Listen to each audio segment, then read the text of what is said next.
At the beginning of the 16th century, Leonardo da Vinci was commissioned by a wealthy Florentine merchant to produce a portrait of his wife, Lisa del Giocondo. The eventual result was a relatively small, undeniably subtle painting. At first glance, it might appear unassuming. And yet, the Mona Lisa has become the most famous work of art in history. Her smile has amazed artists, puzzled philosophers, and brought in billions of tourists. And, most importantly of all, of course, Mona Lisa is finally being brought to life through bricks with this latest LEGO art set. So, whether you are currently building the LEGO version of the Mona Lisa, or if you're just here for the love of the art, we're delighted to have you joining us today as we paint a full picture of the history and legacy of the Mona Lisa. My name's Jack Gardner-Var, and I'm joined by a gallery of distinguished guests from across the landscape of the art world. First, Dr. Francesca Borgo, an art history professor at the University of St Andrews, currently at the Max Planck Institute for Art History in Rome. After receiving her PhD from Harvard, Francesca's academic focus has been on early modern and Renaissance art history, particularly relating to Italian culture. Subsequently, a large portion of her research has focused on the man of the hour, Leonardo da Vinci. In other words, Francesca is the perfect guest for our podcast today. Francesca, welcome. Hi, thanks so much for having me. Secondly, we have Jennifer Dasal. Jennifer worked for many years as the contemporary art curator at the North Carolina Museum of Art. That is, until she left her role to focus full-time on her podcast, ArtCurious, which explores the unexpected, the slightly odd, and the strangely wonderful in art history for an audience of art novices and critics alike. In other words, Jennifer is also the perfect guest for our podcast today. Welcome, Jennifer. Thank you. It's a pleasure to be here. I'm also joined today in our studio in Billund by a third perfect guest. Representing the design team of this LEGO art set, it's Milan Maj, who rose superbly to the challenge of replicating a Renaissance masterpiece, and he'll be taking us through the design journey of this set. Milan, welcome. Hi, thanks for having me, and good to meet you all. So just before we travel back to Renaissance Italy, our artist nowadays is quite often referred to as Da Vinci, including by some minor best-selling authors and blockbuster Hollywood films. But that's wrong, isn't it? We shouldn't be referring to him as Da Vinci. Well, yes, Leonardo was born near Vinci. Vinci is a hill town in the Tuscan countryside.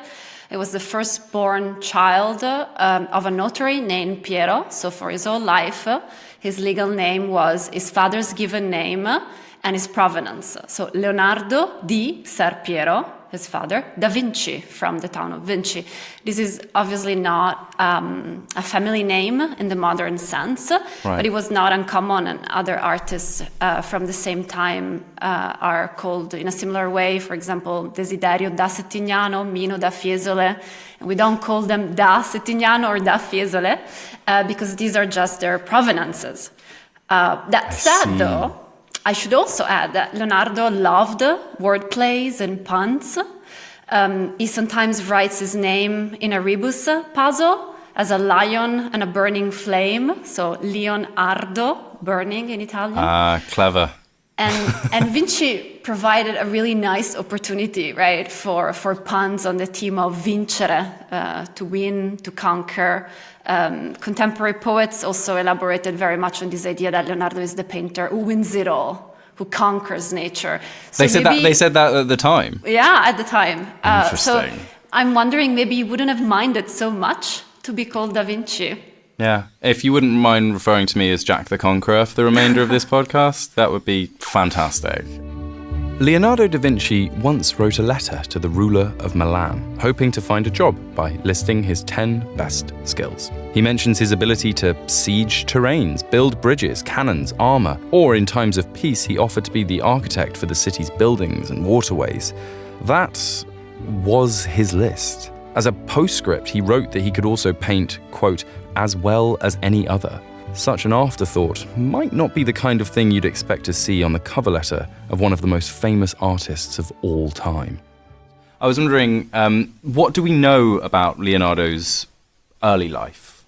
Jennifer, perhaps, were there any stories that demonstrate just how much of a talent he was? Absolutely. For the longest time, what we collectively know or have known about Leonardo, a lot of the earliest documentation came from Giorgio Vasari, who was a near contemporary of Leonardo's.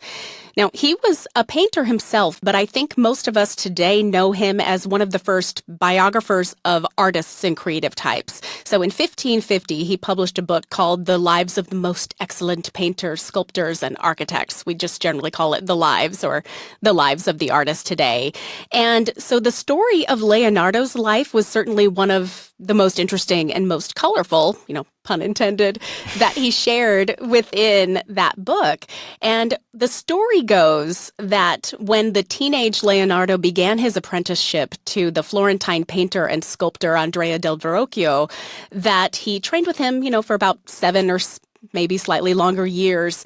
And that at one point, as an apprentice, when you're learning, what you're doing is you're helping the master with his own work. So you're pitching in, you're finishing details. And Verrocchio and Leonardo tag teamed on these 2 angels that are in this baptism of Christ from about 1472 or 75 or so. And the story goes that Verrocchio painted one, Leonardo painted the other, and that when Verrocchio saw what Leonardo painted, it was so beautiful, so graceful, so skillfully done that the story goes that Verrocchio was overcome and humbled, and so he put down his paintbrush and never painted again. So this is one of those stories that we hear, we see in movies. It's like in every kung fu movie, the master is beaten by the student overcomes the master. Yeah. Most art historians don't, to my knowledge, take this as fact. I was wondering, Francesca, if that seems to lead into to you. What have you? Presumably, you've heard this story before. Yes, certainly. It's in Vasari's life. And I'm gonna put you on the spot. Is it true? It's probably not true, but that doesn't matter, really. Yeah. This is something that I like to tell my students as well. Sometimes when a story it's not true and it's pure fiction, it tells us even more than reality would tell us about how contemporaries perceived Leonardo. Right. So they wanted him to be able to surpass Verrocchio as a young student in his workshop. I was just saying, I just find it so fascinating that as opposed to sort of some artists, that even at the time there was this aura around Leonardo. Absolutely. And I think what's really interesting is that Vasari, as an artist biographer, wasn't necessarily the most truthful. He wasn't sticking necessarily to fact. And so he was, as we can say, zhuzhing up the narrative a little bit. He was adding a little spice and interest because he knew how to tell a good story. That's one thing we can say about him. And it's not like there was a lack of great stories to tell about Leonardo, but it certainly doesn't hurt for him to spice it up a little bit more, I think. Yeah, absolutely. My final question on this topic, Milan, how many interns have you made put down the bricks with your sheer talent? How many interns? Yeah, I'm just thinking apprentices who've been working with you on Lego sets, and you're just like... None. But I can say I actually started as an intern, so maybe I followed that path a little. There was a string of Lego designers who you cast aside on your rise to the top. Can I actually wanted to ask a question. Do you have any sense of, obviously apart from his talent, why was he seen as such a force in his own lifetime when he produced so few artworks, or at least that's my understanding of it? Yeah, there's only a few dozen. There's very few paintings, yes. There is, although, an insane amount of writings and drawings. As somebody who wrote and drew a lot throughout his life, an estimate says that he must have penned around 20,000 pages, and only a fraction of this survived, but still this is the largest written legacy of any artist until the 20th century. And they covered everything. I mean, he was the jack of all trades, master of all of them, it seems. Absolutely, we think about Leonardo as the epitome of the universal, right? Artist, somebody who had numerous interests stretching from, natural sciences to philosophy to painting to every aspect of craftsmanship. So it's as if entering a small universe.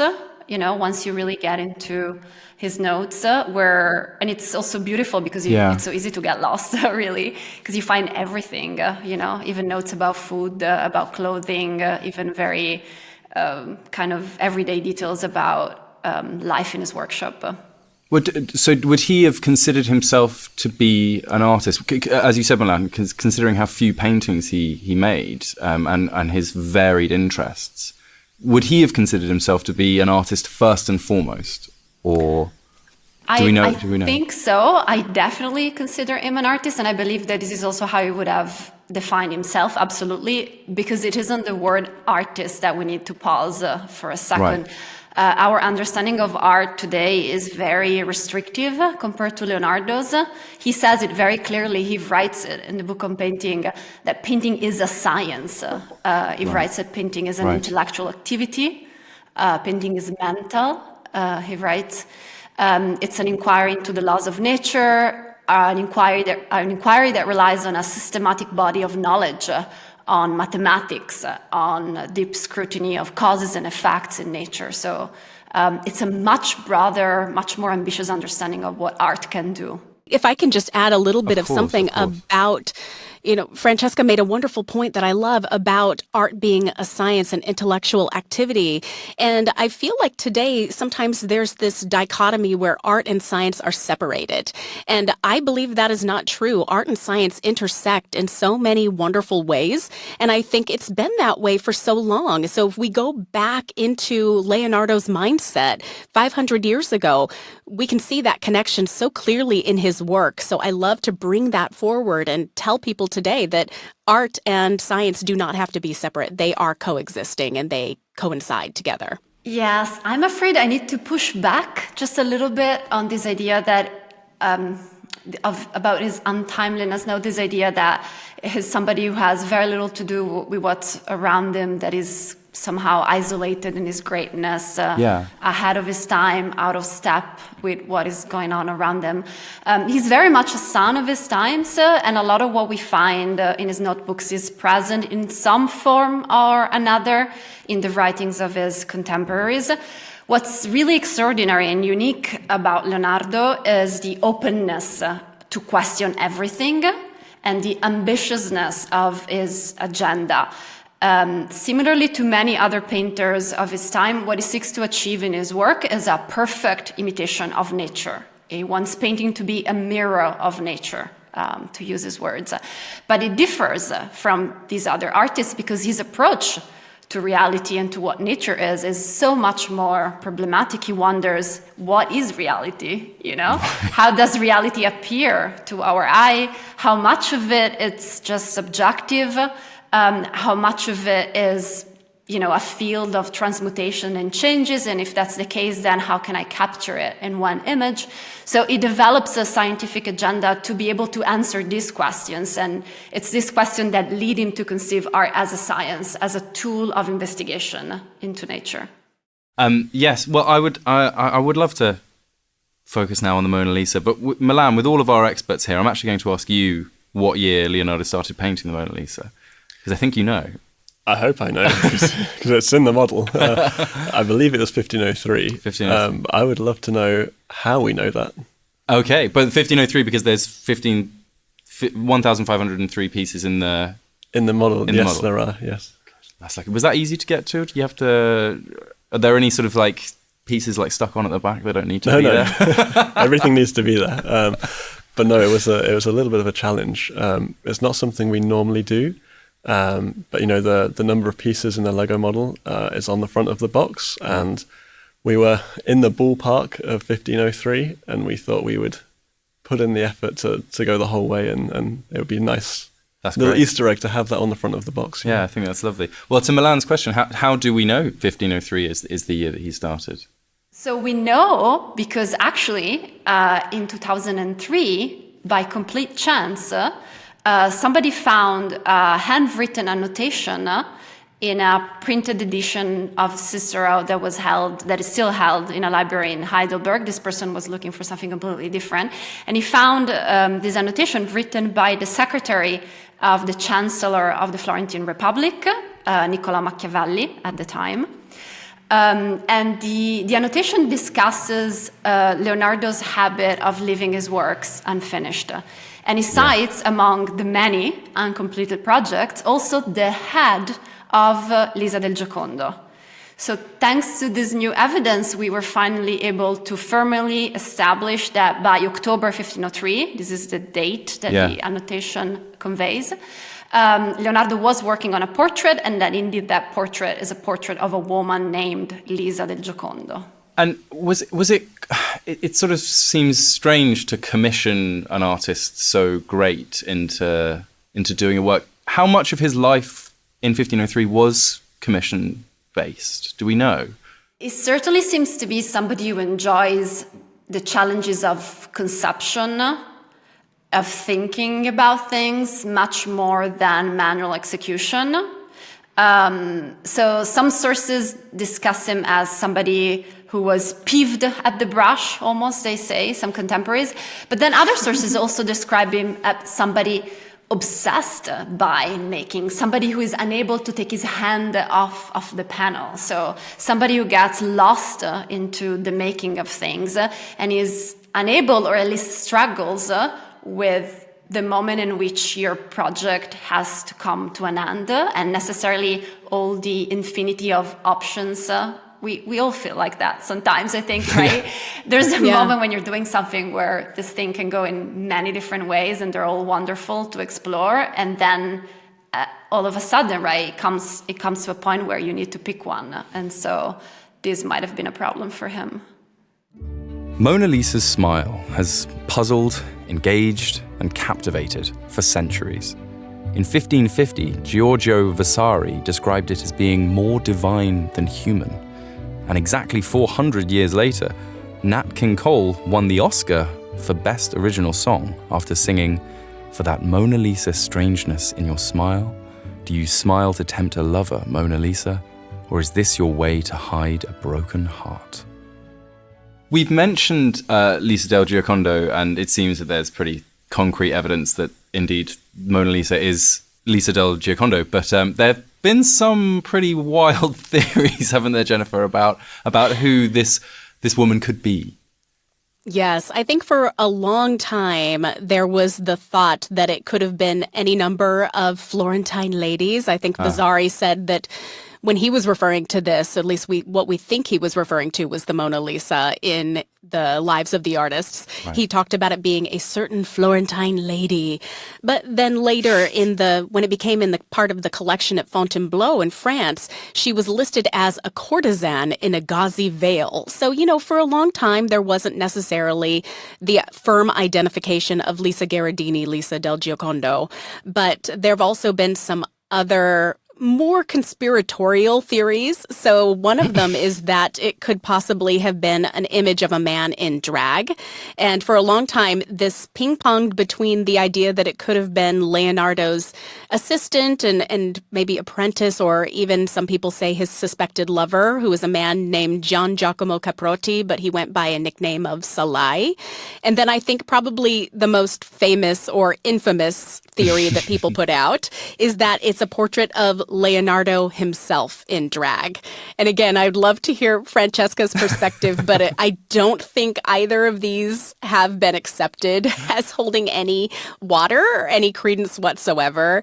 I do know that there was this push a few years back. I don't think anything came of fruition, but it was a team from Italy's National Committee for Cultural Heritage who was interested in potentially exhuming what they believe would have been the remains of Leonardo in France. And they wanted to see if they could look at his skull and, using AI and kind of these forensic computer programs, do a visual reconstruction of what they think Leonardo may have looked like, and then see if there was any comparison between that and Mona Lisa.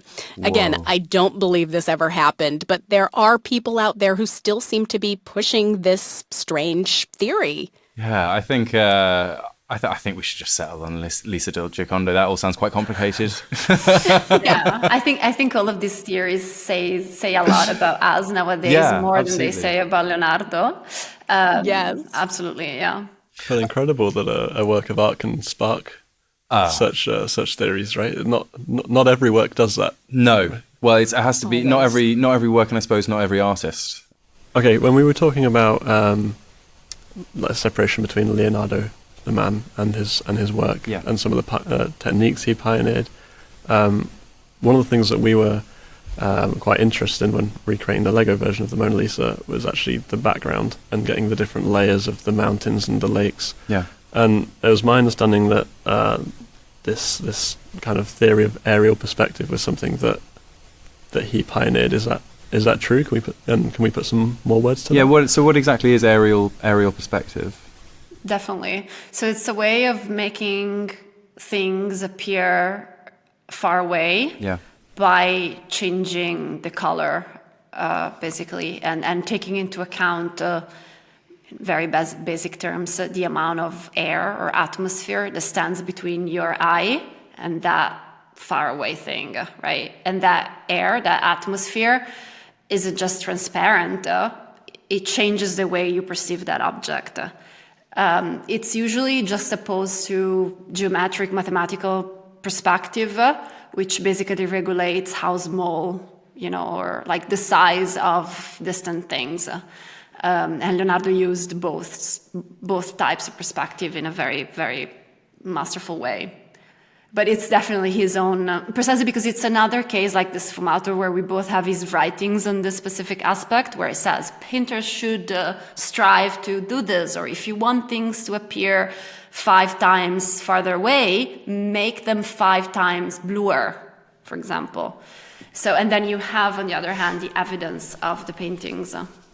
5 times farther away, 5 times lower. He makes it sound way easier. So easy. Yeah. But I find that fascinating because I think one of the things that we can do in Lego bricks, which maybe is less easy to achieve in painting, is this kind of dimensionality. Sure. There's the 3D nature of a Lego model. And it was really interesting working on this because we were able to combine both. So the background of the Lego Mona Lisa, we have these different shades of blue to kind of replicate that aerial perspective. So yeah, his writings and this perspective on this has really influenced the way that we built the Lego model. Yeah. And also with we were looking a lot into the Prado Mona Lisa and the color reproduction on the background and how these blues were, really saturated blues, whereas in the Louvre Mona Lisa, it's much more aged and green. Right. Yeah. Well, in terms of talking about some of the ways that Leonardo developed his reputation, we could honestly go on for hours about the various techniques that he used for the Mona Lisa and in his life. But I'd love to focus on one in particular, which is sfumato. And I was wondering, Francesca, could you briefly explain what sfumato is?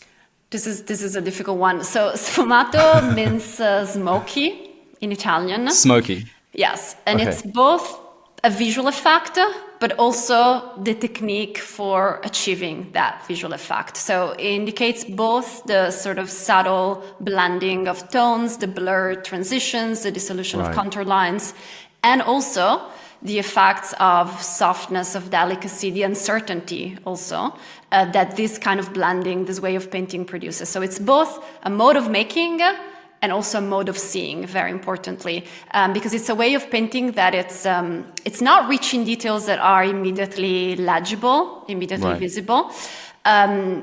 With sfumato, objects are not shown in their absolute form, but always within conditions that kind of obscure them. So painting is no longer treated as a transparent, clear window onto an external reality.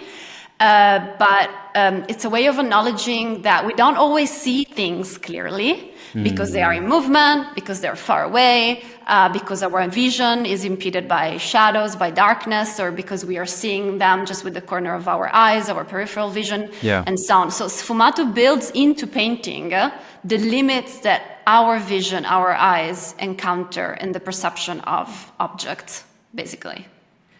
Fascinating. And do we know if he sort of pioneered sfumato or invented it, or was it again, was it of his time? This is definitely something that we very much associate with Leonardo, and it's beautifully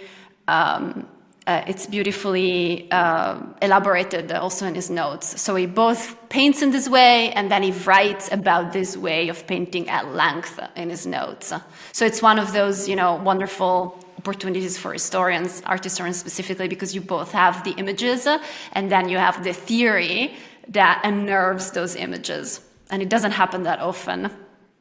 How did Leonardo manage to create a smile that has enchanted people so much for so long? And did Sfumato have a role in that, in terms of how we sort of like vaguely see her smiling, maybe vaguely not see her smiling? I think it has a role in how the smile sort of seems to escape us every time, especially when we're trying to look. The more we look for it, the more elusive it becomes. So it plays a role in making the painting very engaging in this sense, because he just keeps us guessing. Yeah, and he was fascinated with human. I know from his notebooks, he was fascinated with human optics and the human eye. Is that right, Jennifer? Yes, absolutely. I mean, talk about one of the most curious people. He really was interested in all of these different elements of anatomy, of expression, of emotion, and how that can be shown in the face. Right. And, what's interesting to me about the smile is that it seems to go in and out in terms of history, of people who see it as a smile or understand it as a smiling portrait. Francesca was just talking about the fact that so much of Leonardo's life, of these works, reflect on us and our theories and opinions. Yeah. In Vasari's work, when he was talking about, again, he didn't identify this painting as a portrait of Lisa Gherardini, Lisa del Giocondo, but he talked about this piece, we think, and he said that it had a smile so pleasing that it was a thing more divine than human to behold. So even back in the 16th century, people were talking about this particular painting and the smile. But then it kind of falls out of favor, or this idea of the mysterious Mona Lisa smile doesn't really pop back up again until the 19th century, when the Romantics, these creative artists, writers, musicians who were really more excited about the ideas of feeling and emotion than about necessarily being more kind of realistic or straightforward in their works, they started really keying in rather poetically, I think, on the idea of this mysterious smile. And so that's where I think it reaches this new mass of interest again. Did any of this factor into your thinking when making the smile, Milan? It seems such an overwhelmingly large task to handle. But the conversation there about not seeing in absolutes, I find really interesting, and it's something that we were talking a lot about whilst designing the Lego model. But I think the reason why it was so interesting is it's kind of unattainable. Right. The way of painting, of like layering these different oils in this kind of smoky way that we talked about, you can't replicate that out of Lego bricks, right? Because they're finite geometry. Yeah. So for sure, tackling something like the smile becomes really difficult. Right. We had kind of one tool that was available to us there, in that we actually have a new color in our Lego palette. Okay. So there's actually you pulled out all the stops. So there's actually a shade of the kind of skin tone in used in the Mona Lisa here that gives us a little bit more subtlety than we would be able to achieve in previous years. Yeah. And that was used both on the shadows on the face, but also in the smile. Yeah. Obviously, a huge amount less fidelity than in the original painting. But yeah, the smile was really interesting. Again, with the eyes actually, but we spent a huge amount of time on it. It was remarkable how perceptive we are of the changes of expression in people's faces. So we had our graphic design team working on the smile and on the eyes because it's a print on the Lego model, and just tweaking something by 0.5 millimeter, 1/4 millimeter, totally changed her expression. Like, oh, she looks too passive. Oh, she's smiling too much. Yeah. And it was a really, really fine balance to get that. And we had a huge group of people, giving live input on it. That sounds amazing. It sounds like, you have to create something that has created debate as to whether it is smiling, it isn't smiling. And for the big question, in your opinion, I'd like to ask all of you, is she smiling? I think she is. You know, it's really interesting because I think it becomes a Rorschach test and kind of feeds back based on your particular mood at any moment. Maybe she seems like she's happy one moment. Maybe when you're feeling sad, she seems sad. But, you know, so many people have come at this again from a scientific point of view. Neurologists have taken experiments and used, 40-something people in a room to determine which basic emotion she seems to be expressing. Wow. And it's not universal. I think the most number of people do think it's a smile, but that's when you focus on one side of the mouth versus the other side. And I think part of what's mysterious is that her smile seems asymmetrical. Right. It's not even. It doesn't match. The other question I think is of interest is whether or not the smile reaches her eyes. I know, Milan, you were talking a little bit about the eyes and the expression, and there's this question of if it's a true smile or not, then the expression will reach the whole of your face, your eyes as well as your mouth. Yeah.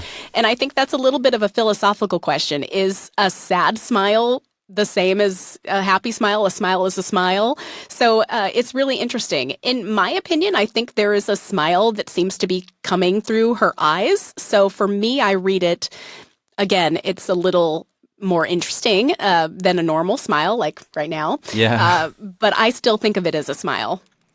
But see, the wonderful thing that the smile does, it's precisely what's happening now, that we're talking about her as if she were a person, not a painting. Right? Yes. It's amazing. Like you think about her. It is, it really is. So I think Leonardo here is really playing upon this very basic human instinct to read facial signs and expressions, right? In everyone we meet as an indication of what they're thinking or what their character might be. And it's a very, very strong indication of the fact that there is a mind and a soul behind that mask, right? Behind that face. There's a thinking person with emotions, with a whole internal universe, right? Yeah. That we keep wondering about. So it's a very strong, very powerful, forceful way for Leonardo to claim that painting can depict not just the very inferior for the time image of the body, our external appearance, but it can also convey our soul. And this is a pretty big claim. That's just struck me that in all of the research that I've done for this podcast, I have completely been conceptualizing the Mona Lisa as a person in her own right. And Exactly, I've also thinking about it in terms of the eyes. We sort of briefly touched on it and stuff. And I was really thinking about whether her eyes follow me around the room. And is that another sort of, but then again, yeah, it's just a painting. Do you know, I'm getting all freaked out by it, but it's like, is the question that we're even asking if the eyes are following us around the room, is that just another sort of myth that we've brought onto it as a result of the legacy of the painting? Or was there evidence that Leonardo potentially tried to make the painting seem as though it was following us?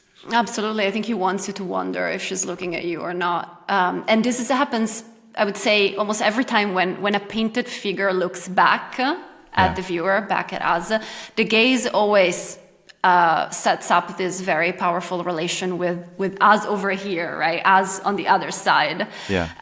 And here it's even stronger because the gaze is matched by the smile and also the posture. It's as if she's turning. And they all work together to create this fiction, this narrative. She's presented it as if she's caught in the moment of reacting to someone's presence. And that someone might be us. Right? Yeah. So she knows that she's being looked at. She's responsive, very open, very attentive. Her smile invites conversation. And there's this ambiguity about the direction of the gaze that you just mentioned, which leads you to wonder, am I being addressed? Is she looking at me or not? Am I the important one for her or not? So she reacts to us by smiling, by looking out towards us, and we react to her precisely by asking these questions. Yeah. Manon, how did you tackle, all of this and the eyes? I think the first thing to say is that we had the best reference possible, right? We copied the painting. You copied the painting? We copied God, we're going to have to painting. edit this out. Plagiarism. Plagiarism at the Lego group. I know. But I think one of the really fascinating things about it is and maybe we can talk about this a little more, the kind of geometry behind it. Okay. like the positioning of parts of her body, her eyes, her shoulders, and that was a really fun challenge to continue in Lego bricks, because Lego is a geometric medium. Yeah. So once we had kind of settled on the correct scale, that was really important in terms of finding the placement. Okay. So you say the placement of the eyes, you're going to be very sensitive to whether they're too close, too far away. Yeah, are they open enough? Are they too close? So picking a scale for the Lego model, which would enable us to execute that, because we don't have a lot of room to maneuver out of Lego bricks. Each brick is roughly 8 millimeters wide, which is like a huge margin. Yeah, especially when we've been dealing with like the technicalities of the artist, Exactly, yeah. So there's something around the capturing the composition by picking the scale and letting the Lego geometry doing the rest of the work. As I say, like the eyes and the smile working together was something that our graphic design team, along with us, spent a huge amount of time on, and a huge amount of input from everybody in Lego design. Yeah. Looking and saying that doesn't look quite right to me. Yeah. I'm interested to hear, Jennifer, that you said about how the smile comes from the eyes. That wasn't. Yes. I've never viewed it that way. I've always viewed her eyes as being cold. But see, again, that's the great thing about art, is that we can understand it in our own ways. We can all have differing opinions about what we feel when we see the work, what we experience. Yeah. And so if you see her eyes as cold, that's a wonderfully relevant response to have. And you know what? Again, it might change tomorrow. Maybe you'll see her as being warmer. Maybe tomorrow I'll see her as cold. Yeah. There is no right answer. I think they are all right. Have you changed your mind ever have you changed your perception on how the Mona Lisa looks over the years, or is... Ooh, that's a great question. I don't know that I have. You know what? That's not true. I think maybe I think of her probably as more beautiful now that I know more about her and more about the way that Leonardo conceived of her and then produced this work. I see more beauty and more elegance and more skill in this painting. I think when you're seeing her maybe for the first time, although we'll get into this, it's difficult to see the Mona Lisa fresh. Yes. But, I think there's that moment of like, why does she have her hairline so far back? Why doesn't she have eyebrows? These questions where we are putting our standards of 21st century beauty upon her. But now I really I see this as an incredible piece, a incredible work of art that is beautiful and so well done, obviously. You talked there about sort of distancing yourself from the artwork. I wonder, as someone who sort of teaches Leonardo studies, Francesca, is it really difficult for you how difficult for you is it to sort of detach yourself from the artwork when you've been viewing it from such an academic lens for so long? So I have to say, it always takes a lot of energy to introduce the Mona Lisa in a classroom. It's a daunting image to be talking about. You also feel the responsibility of being the one who, presents the work to young minds. And so you have a, responsibility in how they're going to think about this omnipresent image, right? From that moment onward, if you're going to be able to change something about their assumptions, or they're going to keep thinking what they thought before. The exercise is really trying to engage with the painting, pretending that all this noise around it, it's nowhere, right? You have to try to, because the risk is really that she gets lost beyond this wall of reproductions, of cliches, of conspiracy theories. Yeah. And this is really difficult, but it's the kind of exercise that I think as a Renaissance art historian, as a Leonardo scholar, we have to try at least. There's one little thing that I wanted to add about the smile, one added extra layer, that it's much more down to earth, but it might be another instance of these Leonardo's puns, right, that he loved. Because the meaning of Giocondo, so the husband's name, is actually jolly in Italian, right? Jocund. It means cheerful, and happy. So the smile might actually be an attribute, so to say, or like a reference to her identity as the wife of Francesco del Giocondo. And Leonardo does this in other portraits. There's a portrait by Ginevra de' Benci in Washington, for example, where he adds a juniper bush, Ginepro in Italian, as a reference to her name. So it might be a way of a sort of figurative way of hinting at her identity. I love this. Yeah, Leonardo, just the pioneer of dad puns. I'm going to put it out here. Can I ask a question on the changing perception of the smile? You mentioned there that, we mentioned a bit before that in the 16th century, people are writing about her smile, and then in later, in the 18th century. And you said there was a period of time when people aren't talking about that. Do we know what they're saying about her then? That's a great question. I don't know off the top of my head, but I do know that the Mona Lisa was famous, especially after the Louvre opened. It transferred from being a royal residency in France and became the National Museum of France.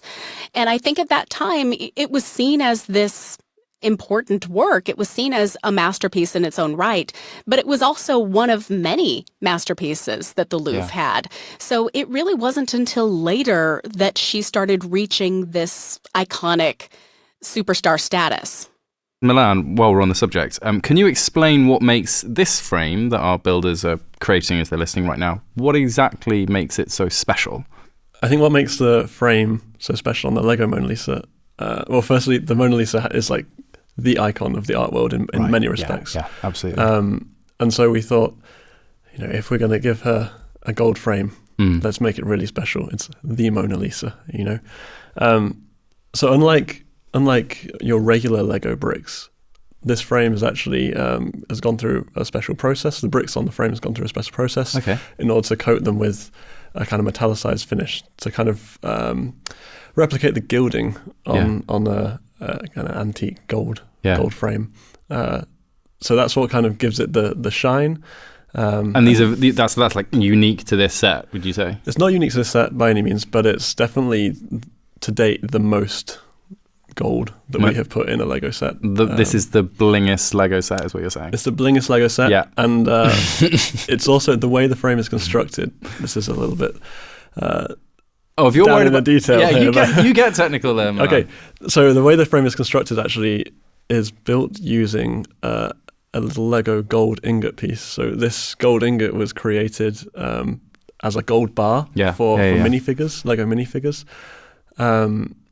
And we're using, I think, 80 or something. So it's the most gold ingots ever in a Lego set, which is quite appropriate for, I think it's been valued as the most expensive painting on the planet, right? So it's one of the most expensive things that's ever been. I think it's beyond insurance. It's genuinely priceless. Okay.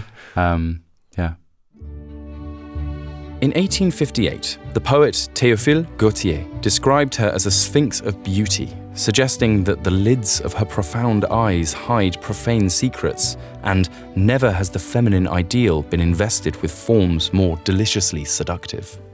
When I first read that, I thought it sounded like Gautier needs to calm down slightly.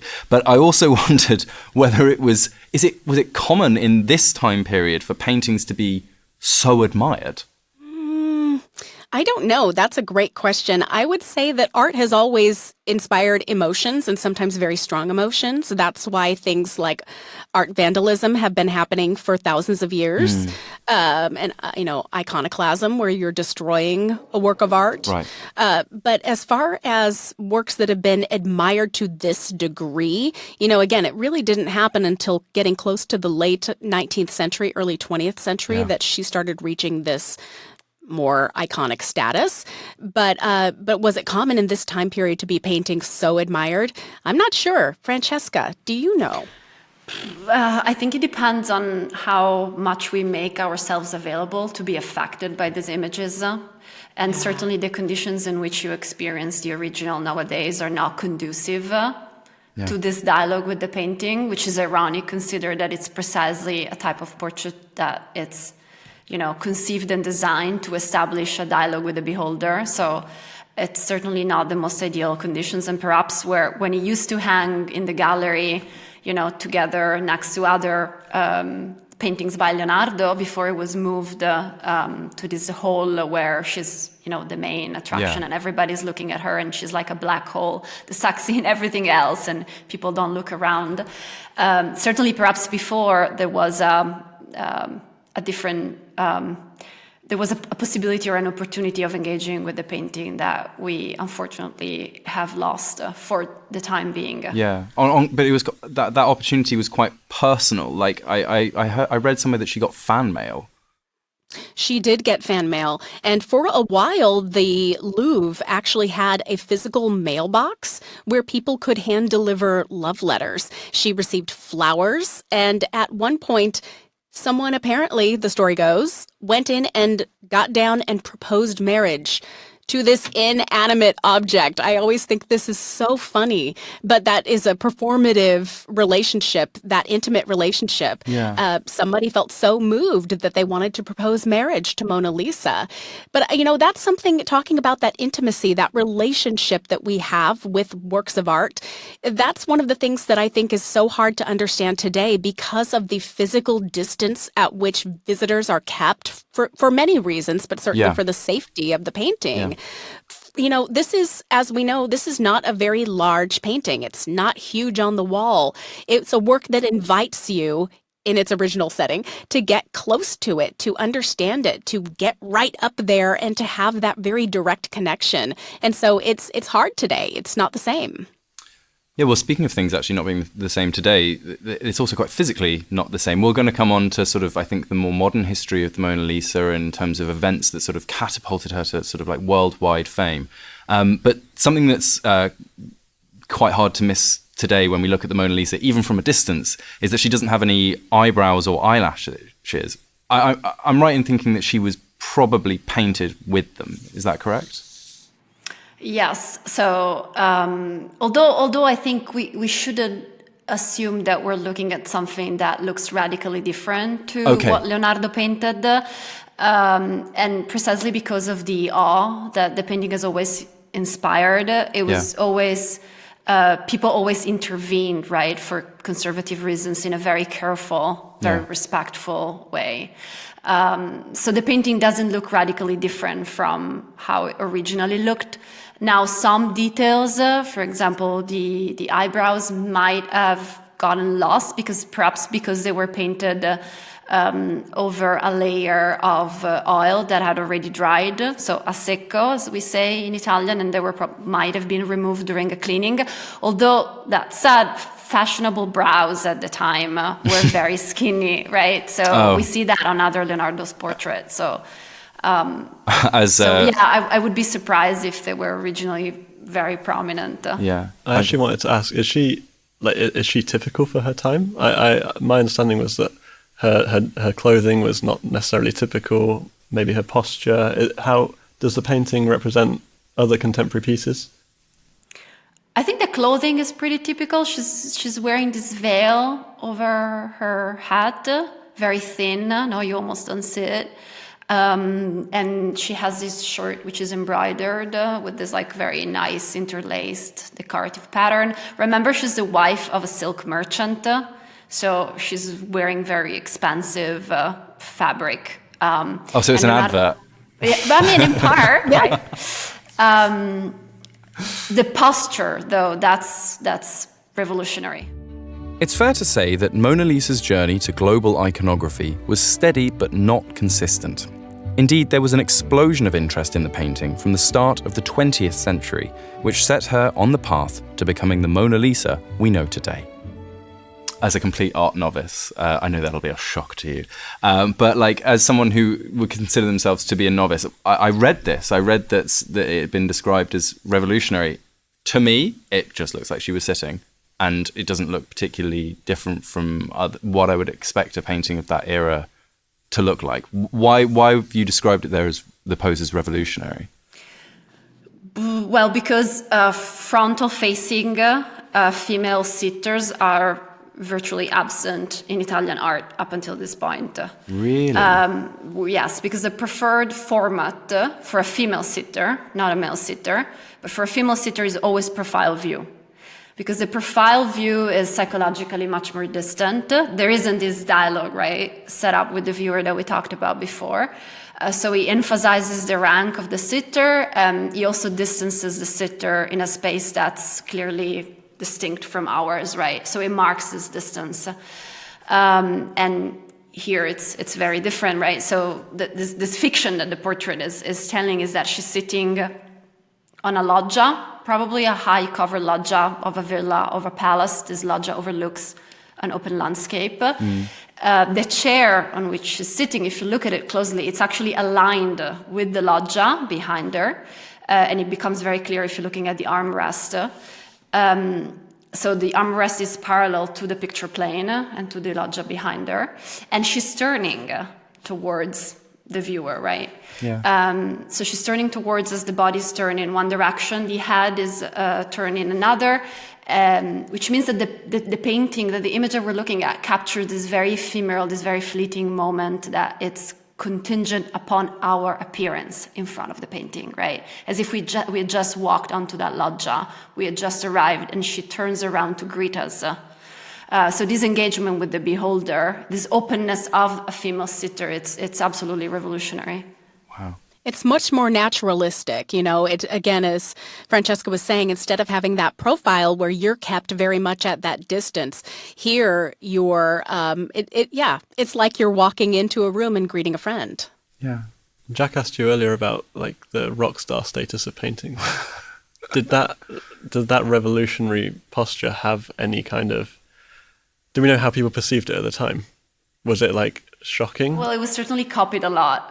And there are many variants and variations on the painting from very early on, already Raphael a few years afterward.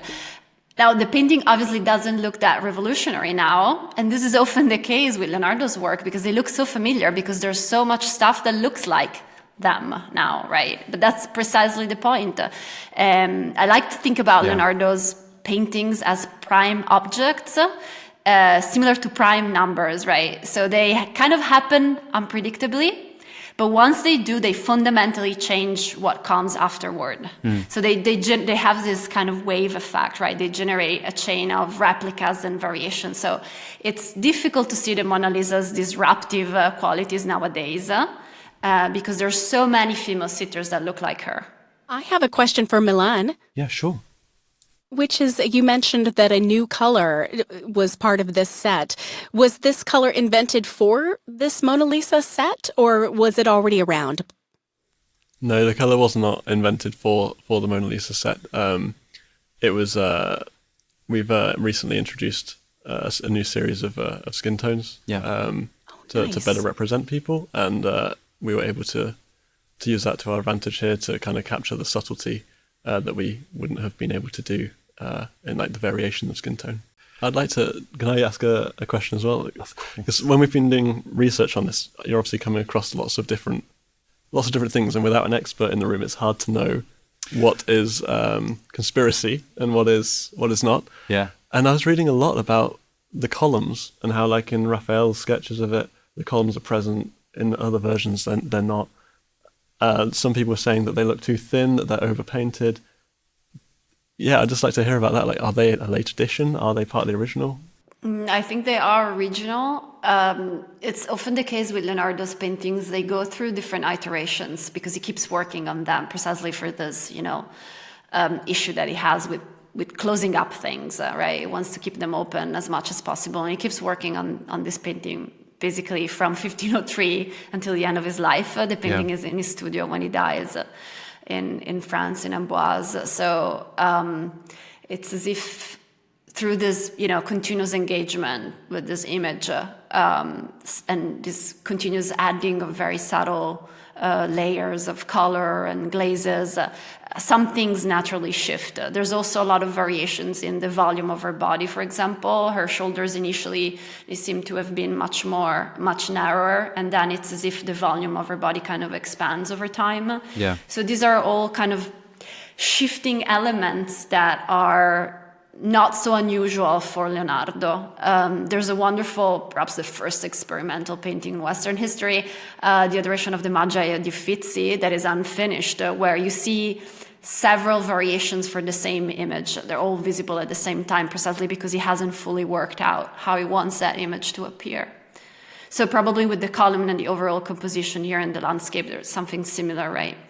I was just, so he was in his possession when he died, so the family that commissioned it never received it. But we're saying that he wasn't unwilling to give it away. It was just, was it his perfectionism? Was it his inability to complete tasks? It's a different kind of patron, first of all. This is a middle-class family that commissions the painting, right? It's not a ruler. It's a silk merchant, so from Florence. So he probably felt much freer in the handling and in presenting that person, which might be why also in part he found the commission appealing in the first place. There's a very important ruler in Italy at the time, Isabella d'Este from Mantova, who tries to get a painting painted by Leonardo and is unable to have him accept the commission. So it's difficult to get Leonardo to paint your portrait already in 1503, right? But precisely the fact, perhaps, that we're talking about, a middle-class sitter, perhaps he felt that he had more room here to experiment with the presentation of her body, of her person. Yeah. And it might also be why he was able to eventually never hand the painting. He never made any money out of it. He just kept it with him, and he carried it with him to Milan, to Rome, and then to France afterward. Okay. So is she finished? Is the painting finished or no? Is the painting ever finished? That's a great question. Great question. Can you answer it? When is the painting finished? It's a great question. Something that you can tell with the Lego set, I guess. It had to be finished at some point. Well, the Lego set's never finished, right? Did you feel that? Did you feel that as a designer? Did you feel that you didn't want to give it away and there was more you could do for it? No. I think the opposite. That part of the beauty of Lego bricks is being able to have a creation and then take it apart and make something new. So for sure, when people are building this at home, they can finish building the painting, but hopefully those bricks will have a new life in something else in the future. But in the same way that Jennifer sort of suggests, is a work of art ever finished? Did you, from a design perspective, feel that you could have worked on it a little bit more, like worked on it for another couple of days and carried on sort of improving it? I feel that with everything. But I, unlike Leonardo, had a very hard deadline. Well, Leonardo's deadline sort of came 16 years after he started it when he died, so that's a pretty hard deadline. I'm very interested in finding out now about how this small painting was catapulted into the global icon that she is. And it seems like one of the most significant milestones occurred in 1911. Jennifer, I'd like to ask, what exactly happened in that year? Yes. So in 1911, the Mona Lisa was stolen. So what happened was a French painter named Louis Béroud walked into the Louvre in August of 1911, and he was intending to create a scene of a gallery at the Louvre, and he wanted to have the Mona Lisa as one of the objects that he was representing in his painting. And he walked in and was surprised to see that the Mona Lisa was not on the wall as he had expected. And, he asked the security guards and asked everybody where was Mona, and strangely enough, they hadn't realized that she was gone, or they had just assumed that she had been taken away for conservation or for photography, something in-house. And that very quickly proved to not be the case. And so at that time that it disappeared, it was missing for about 2 years, maybe slightly longer, 2.5. And at the time that it was missing, again, it was considered a famous painting, but it was not at all the almost religious icon that we consider it to be today. Yeah. I think in so many ways, she's almost synonymous with art. You think about what art is, and that is, again, another unanswerable question. Art can be anything, really. But if you think about the iconic painting, I think a lot of people will automatically, at least at some point very quickly, think about Mona Lisa. And part of that was because when she disappeared, It was a very, very big deal. The Louvre was closed for a while to undergo this massive search. And then French law really went to work with this incredible vengeance to try to locate her. And for the longest time, it was gone. And there was a while in which the director of the Louvre said that they thought they would never have it back. But they had all kinds of amazing theories and, again, more conspiracies about this painting, where it could be and who could have been involved in taking it. And I think one of the most famous potential thieves that they spoke to and questioned was that they talked to Guillaume Apollinaire, who was a famous writer at that time, and his close friend at that point, who was Pablo Picasso. So for a while, they really thought that maybe Picasso was involved in this theft. And part of that was because they had some sketchy pals who actually did pilfer some works, some Iberian sculptures, very small statuettes from the Louvre. So they thought it wasn't necessarily too difficult a stretch to think that they were involved in this larger scale theft. Am I right in thinking, did you say that Picasso was actually interviewed by police? He wasn't just like this isn't a later suspicion.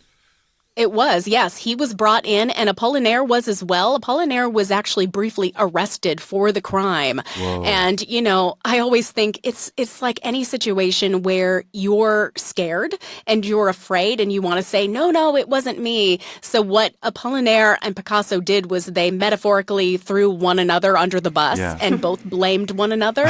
Neither of them had anything to do with the crime, but they both wanted to deflect from themselves. Guys. So they said the other person had done it. Yeah. But, the reality is that the Mona Lisa was stolen by someone who had a connection to the Louvre. He was a glazier, a glass fitter, someone who actually made part of the frame for the Mona Lisa that they had at that point.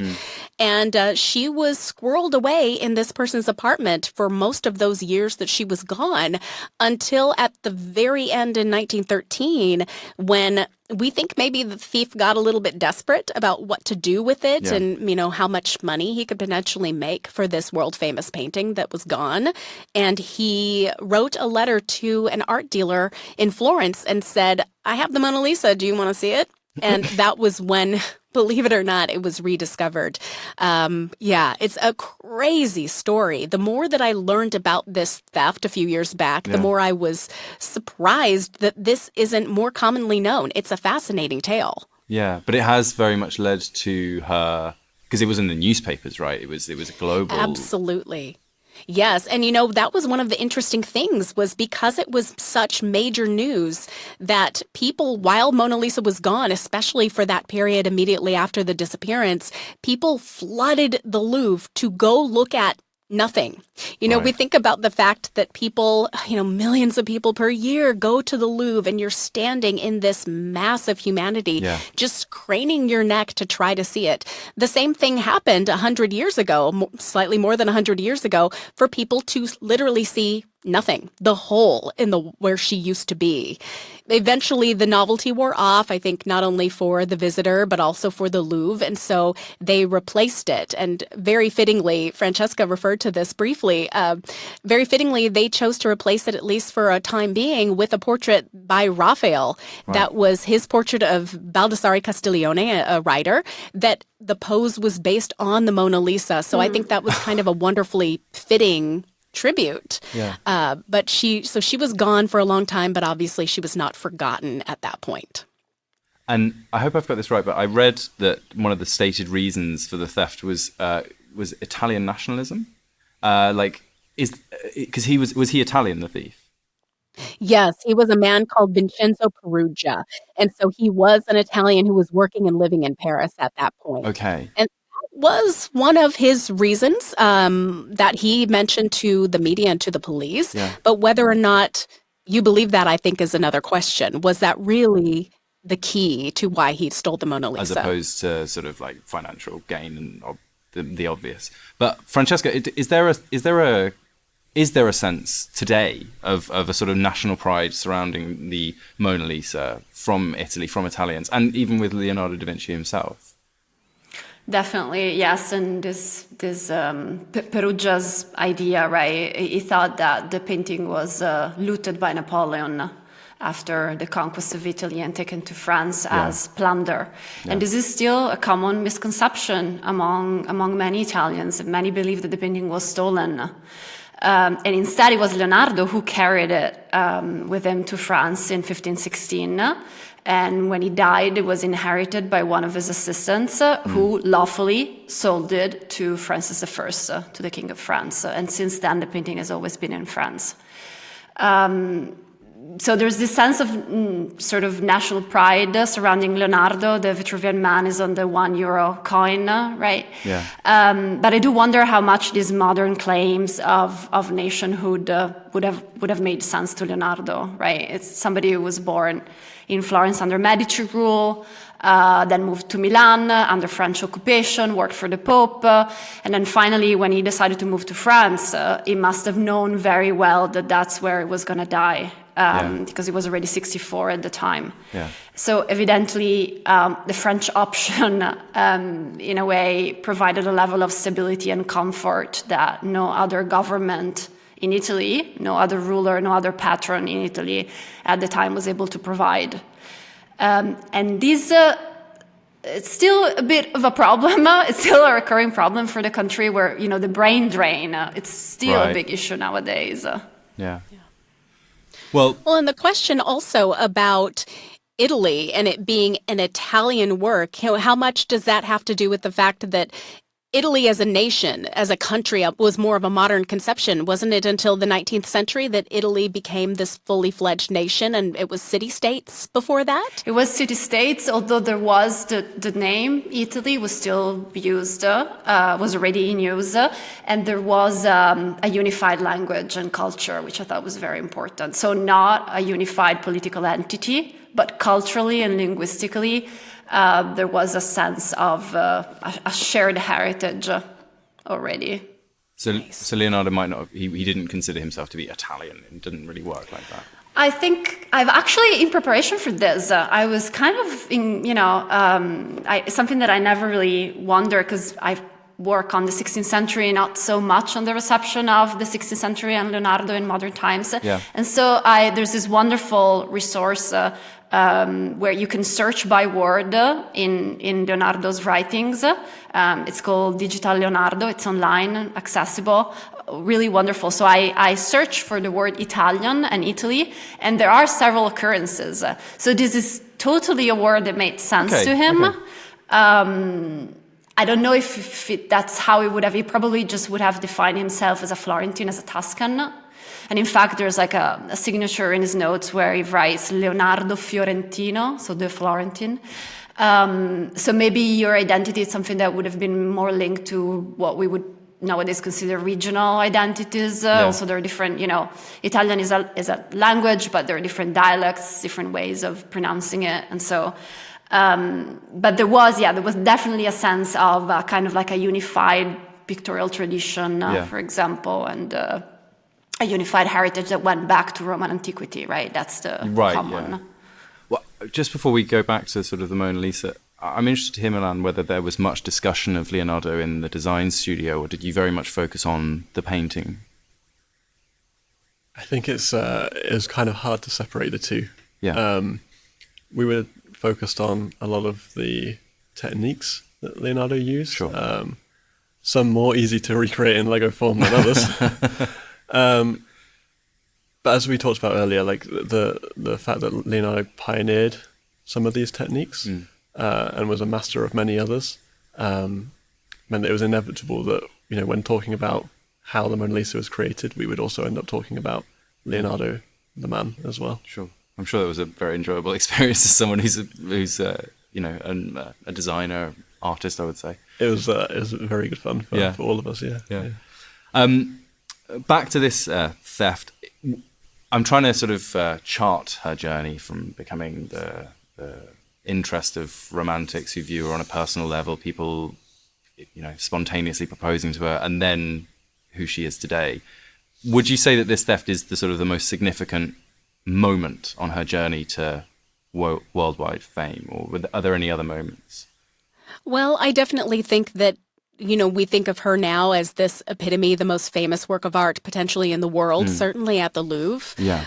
But really it was because when she was returned, when it was discovered in 1913, she was returned with almost like a parade, and this, I believe they had a custom-made train that delivered this work when it was discovered in Florence, that took it back to Paris after there was a small, almost focus exhibition of her on view at the Uffizi Gallery. So it really had this huge pomp and circumstance to return it, and that was spread all across the world via the media. So you're using and harnessing the power of even just early 20th century media to promote this work of art. Yeah. And so just like how people flooded into the Louvre to see that empty spot, people then flooded back to see this work that had been missing for a couple of years. So at that point, that's when I think the huge story of the Mona Lisa really, really hit the way that we expect it now. But by no means was that, I think, the only famous thing in her history. Very famously, she went on tour in the 1960s as part of the Camelot of JFK, where it was requested by Jackie Kennedy to come in, and it was shown at the National Gallery in Washington, D.C., and also at the Metropolitan Museum of Art in New York. And then she went on tour again in the 70s, where she was in Japan for a little bit. So that just further spreads this iconic and recognizable story of the Mona Lisa, is that people actually got to experience it without even going to France at that point. I'd imagine her globe-trotting days are over. Wouldn't you say? Yes, I believe so.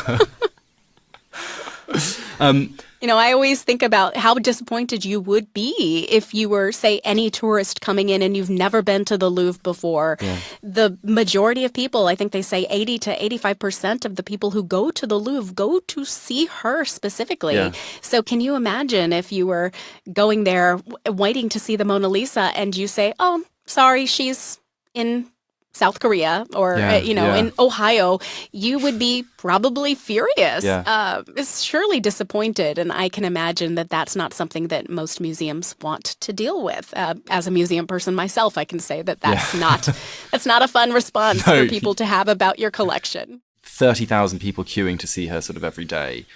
Is it fair to say that nowadays visiting the Mona Lisa is more about celebrating celebrity than appreciating art? I think it's a hard call. I feel like there's a lot of people who think that it's something you have to do. Yeah. Like it's a requirement somehow if you end up finding yourself in Paris, that it's just what you do. At the same time, I'm glad that people are excited to see a work of art. But again, whether or not that's a fun experience is a big question. And so I always am a little bit torn between whether or not I'm happy about this celebration of her or not in this way, because it's such an uncomfortable way to view art. Yeah. Francesca, do you have any thoughts on whether it's ever bad to see people engaging with art? I don't know if I don't know if there's a good or bad aspect to it. It's certainly a great revenue stream for the museum, but an even greater liability and a burden really to manage these crowds. A real challenge. There's no other. I was thinking of comparable examples, but even other iconic paintings, like, for example, I don't know, Botticelli's Primavera di Uffizi or Guernica's in Madrid, they don't come close, right, to monopolizing an entire institution like the Mona Lisa does at the Louvre. Yeah. I'm interested also as an art historian between this very interesting disjunction, right, that we mentioned before, between this overexposure of the Mona Lisa through the reproductions and this kind of unattainable distance of the original, right? There's a real juxtaposition between the two. She's a meter away from the protective rail under glass, which again, it's really ironic for a painting that was designed to interact with those who look at it. Yeah. And you know what's interesting too is that there's the question of, well, what would you do to change it? What would you do to change the visitor's experience? And a few years back, one of the art critics for the New York Times, Jason Farrago, even sort of made a little bit of a stir because he said, I think it should be taken down.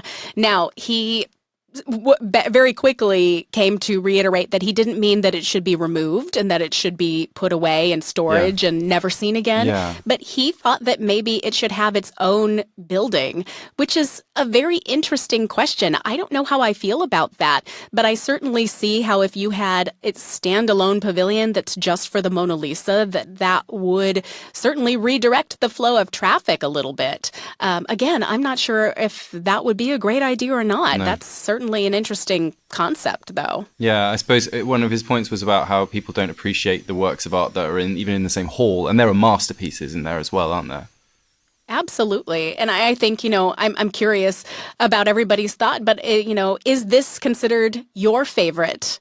Francesca, I'm asking you in particular, is this your favorite Leonardo painting, or do you have a favorite? Do you prefer any of the other works in the galleries nearby? I think that his drawings are amazing. And with the drawings, because you can really, you can hold them in your hands when you go to a print and drawing study room with all the...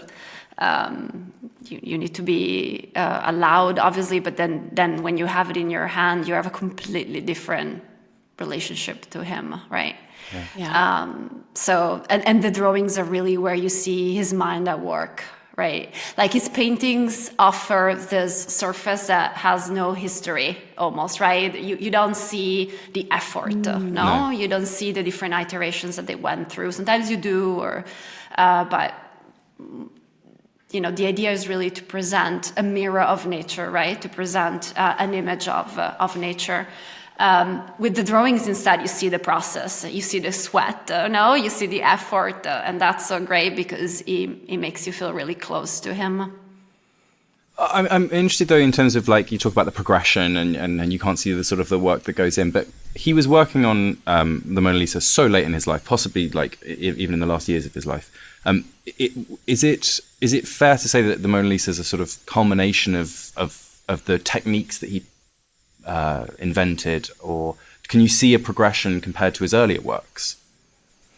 Well, definitely you can see a progression. You can also see how something that started as the portrait of one specific person, Lisa Gherardini, married to Francesco del Giocondo, became something else for Leonardo, right? Became a manifesto, in a way, a statement about himself as a painter. So this is, in a way, common with female portraiture, because in early modernity, and especially in the Renaissance, portraits of female sitters are rarely just portraits of female sitters. They often set up the scene for a discussion of painting's ability to represent beauty, both outer and inner beauty. And beauty is defined as something that lies beyond the painter's reach, right? And it's always the portrayal of women that carries the burden of these fundamental doubts about the possibilities of painting. It's an arena, in a way, where painters take on these doubts, right? So it's not by accident that it's a portrait of a woman, and that's what he decides to carry with him and to keep working on and to turn it into an artistic problem, which is really about making the absent present, in a way, right? That's the ultimate challenge of portraiture, right? Making you think about somebody who is not there. Yeah. Jennifer, I could pose the same question that you asked back to you. Is this your favorite Leonardo work? Ooh, you know what? I honestly don't think so. I think that doesn't mean that I don't think it's amazing or that I don't think it's the most skillful, but I think because I can look at other objects that I have not seen reproduced in Looney Tunes cartoons or on The Simpsons or, been tweaked by Marcel Duchamp, I think I can look at his other works with clearer eyes and feels something different. So because of that, I would have to say that she's probably not my favorite. No. But I think that's a different question than whether or not I think this is the epitome of Leonardo's works. Yeah.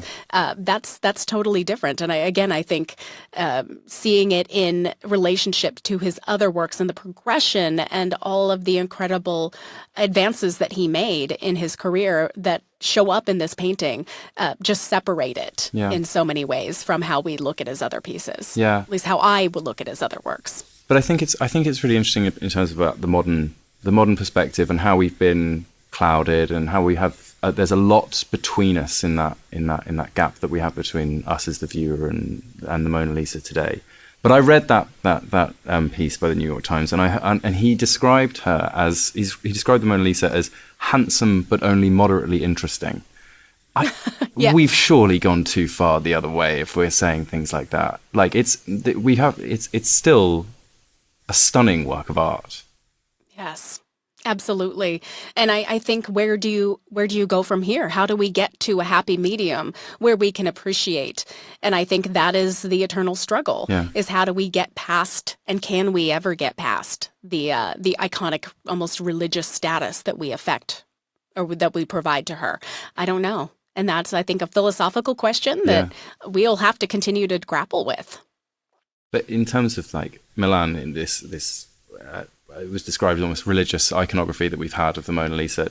When you're tasked with recreating something that has inspired so much attention and thought, and you're recreating the most recognizable artwork of all time, does it add that level of pressure, or is it just more of like just embrace the challenge of it?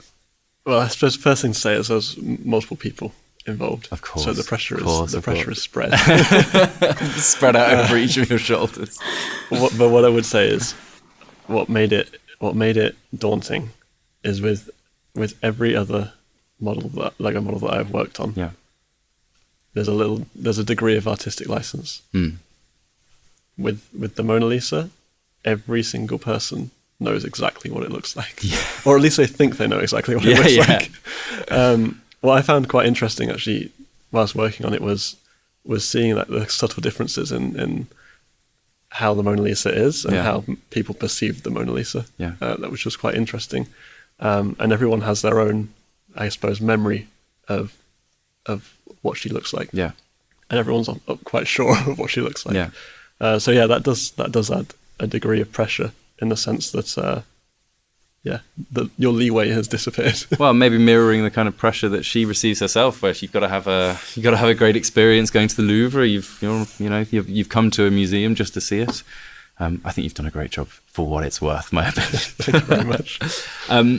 If I can end our incredibly interesting historical discussion with a entirely counterfactual question to both of you, what do you think Leonardo would have made of this Lego art set, and by extension, the celebrity of the celebrity that the Mona Lisa, has attained?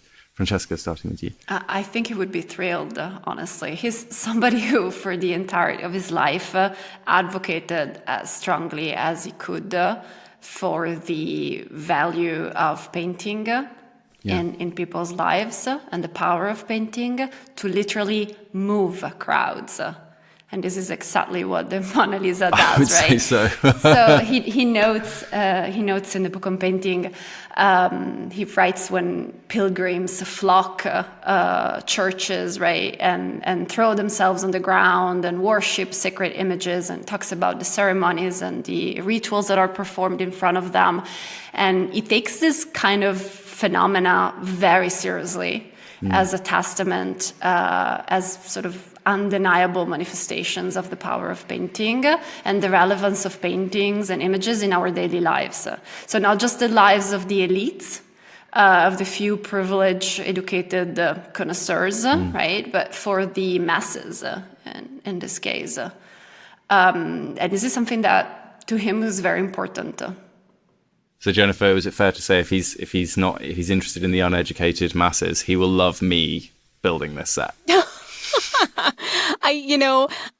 even though we talked about how difficult it is to actually enjoy seeing the Mona Lisa in person, I firmly believe that any way that you were invoking and working with a work of art, whether it be experiencing one of those interactive art exhibitions, whether it be going to flip through art magazines at your local library, or building a great Lego set, the thing is you are connecting with a work of art. And that is really truly the power for me of a work of art, is having that relationship with it.